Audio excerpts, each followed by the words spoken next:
Bonjour, bienvenue sur ma chaîne Film Minivan.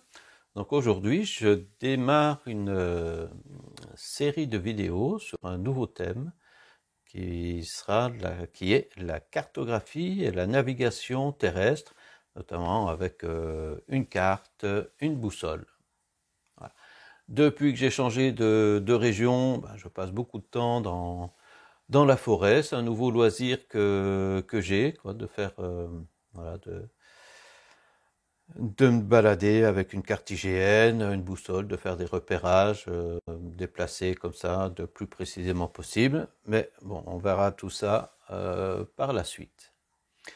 Alors, pour, je pense, une bonne part d'entre vous, vous dites qu'est-ce que ça fait qu'est-ce que ça fait sur cette chaîne? Mais en fait, lorsqu'on a des véhicules aménagés, c'est qu'on aime voyager, qu'on aime, je pense aussi, être plus proche de la nature, se promener, faire des randonnées. Alors bien sûr, pour se promener, faire des randonnées, il n'y a pas besoin nécessairement d'une boussole, d'avoir des notions comme ça de navigation. Ça peut être quand même un plus au niveau sécurité, suivant où on se trouve. Et puis, pour ceux que ça n'intéresse pas particulièrement de sortir avec une boussole, vous pouvez prendre ça comme des petites informations de culture générale. Voilà, que vous aurez en plus, c'est intéressant, c'est ce que je pense bien sûr. Voilà. Bien, alors on avait jusqu'à présent coutume de dire qu'il ne faut pas perdre le nord, mais en cartographie, il faut plutôt dire il ne faut pas perdre de vue les trois nords, notamment deux, mais il y en a trois qu'on retrouve sur les cartes IGN. Alors je vais les passer en revue. Voilà, donc on aura le plus connu, le nord géographique, avec l'abréviation qu'on va voir NG, ou alors cette étoile, l'étoile polaire. Voilà. Deuxième nord, le nord magnétique, abréviation NM. Donc c'est le nord qui est indiqué en fait par nos boussoles. Et le troisième qui est peut-être moins connu, c'est le nord de la grille. Alors sur les cartes, donc ça je vous montrerai plus tard, mais si vous avez une carte IGN, eh ben vous allez voir un quadrillage. Alors celui qu'on trouve sur les cartes IGN, ça va être le quadrillage UTM. Voilà, je vous ai mis là, qui a été créé par les Américains, mais suivant le pays, suivant les cartes, on peut trouver d'autres types de quadrillage. Donc tout ça, ça fera l'objet de vidéos. Alors hop, voilà, on a ce petit dessin qu'on va retrouver des cartes en général, avec les trois flèches qui représentent les trois nords. Le plus souvent, peut-être en France, il y aura seulement le nord. Alors j'ai mis une étoile, mais sur les cartes IGN, ils nous mettent NG, nord géographique. Donc ils vont nous indiquer le nord géographique et le nord magnétique. Le nord de la grille, il y aura peut-être pas, cette flèche, mais sur d'autres cartes, des cartes étrangères, on va retrouver ces trois flèches. Alors passons à la définition plus ou moins officielle donc du nord géographique. Voilà, ça définit comme le point d'intersection de l'axe de la Terre avec la surface terrestre de l'hémisphère nord, où tous les méridiens, donc ce sont ces lignes, j'en parlerai sur la diapo suivante, tous les méridiens se rejoignent à ce point-là, plus connu sous le nom de pôle Nord. Pôle Nord. Voilà. Alors là, on a notre Terre avec l'axe, alors que j'ai placé au pif, il fait par rapport à vertical, si on veut, on a un peu plus de 23 degrés. Voilà. Hop, on va la faire tourner, ça fait très beau. Et voilà. Donc dans les méridiens importants, ça va être ce qui est marqué là, le méridien d'origine, c'est le méridien 0. On va en parler sur la diapo suivante. Alors, je fais une parenthèse pour dire géopolitique à propos des planisphères. Donc, on passe de la Terre qui est ronde, et quand on veut la représenter sur une feuille, il faut faire ce qui s'appelle une projection. Donc, il y a différentes manières de le faire. Le planisphère qu'on a sous les yeux, c'est la projection de Mercator. Donc c'est la planisphère, je pense, qu'on connaît tous. On est tellement habitués nous en France, à voir celle-ci.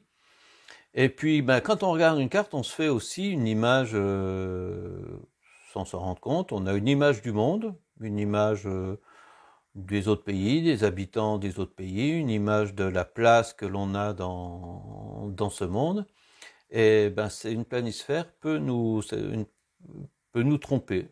Je pense que donc je vais vous montrer justement des différences, et c'est bien de voir que à d'autres endroits du monde, ils ont aussi leur propre vision.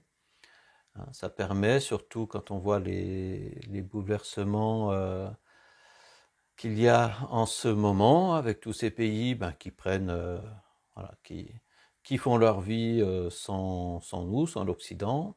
Donc c'est un petit moment je pense qui sera intéressant à voir. Donc vous avez cette représentation classique. Alors j'ai mis deux flèches, donc une qui nous montre le Groenland et l'Afrique.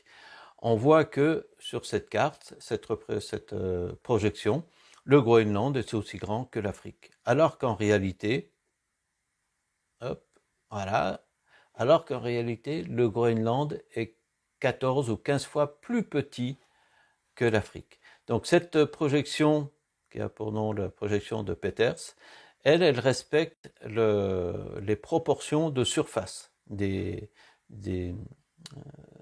pays. Alors chaque projection a son avantage, son inconvénient, mais je me dis que si on avait été habitué à peut-être à celle-ci, là ça changerait aussi les choses. Alors on voit aussi qu'elle est décentrée. Alors, on peut s'attendre là on voit l'Australie au milieu, donc c'est peut-être plus une carte qu'on trouvera dans les pays de l'Océanie. Voilà. Et celle que je trouve encore plus intéressante à avoir, j'ai acheté un planisphère de cette carte, c'est cette représentation de Peters, mais en plus inversée, donc ce qui nous donne ça. Donc là, j'ai repris bien sûr voilà, sur ce site-là, le monde vu d'Australie. Donc nous, on n'est pas habitué à ça. On n'est pas habitué à ça. Ça change ça change quand même la donne. Et bon, j'espère que ces quelques représentations de ces trois planisphères, si ça peut nous permettre de nous dire, oui, de mieux comprendre que notre manière de penser, notre manière de voir, elle n'est pas partagée par tout le monde. Et puis encore une fois, que les représentations qu'on a depuis l'enfance peuvent nous tromper. Bon, voilà, c'est un petit instant philosophique, ou je ne sais pas, vous appelez ça comme vous voulez. Je reviens avec cette diapo sur les définitions, pour être plus précis. Donc, les définitions, bien sûr, que j'ai relevées. Donc, on a notre globe terrestre sur lequel il y a eu des lignes imaginaires qui ont été dessinées. Donc, ces lignes qui relient les pôles, ça va être les méridiens, et les lignes circulaires dans ce sens-là, ça va être les parallèles. Pour pouvoir localiser ou définir, donner des coordonnées à un point précis de ce globe, afin de pouvoir de voyager, de situer chaque point du globe, c'est les méridiens sont devenus des, bon, entre guillemets, des longitudes.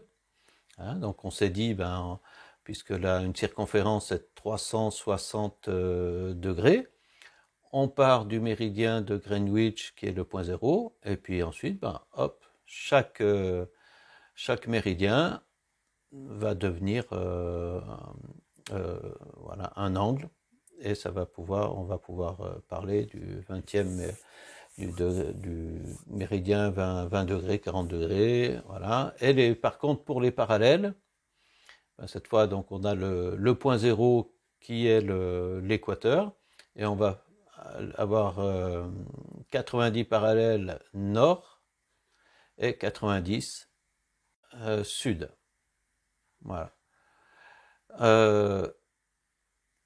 Ce qui est la petite chose à retenir, c'est quand sur les vidéos suivantes, quand je vais parler des boussoles, une boussole va servir à déterminer une direction. On parle d'azimut. Bon, en fait, ça va être un angle par rapport au nord. On verra de quel nord.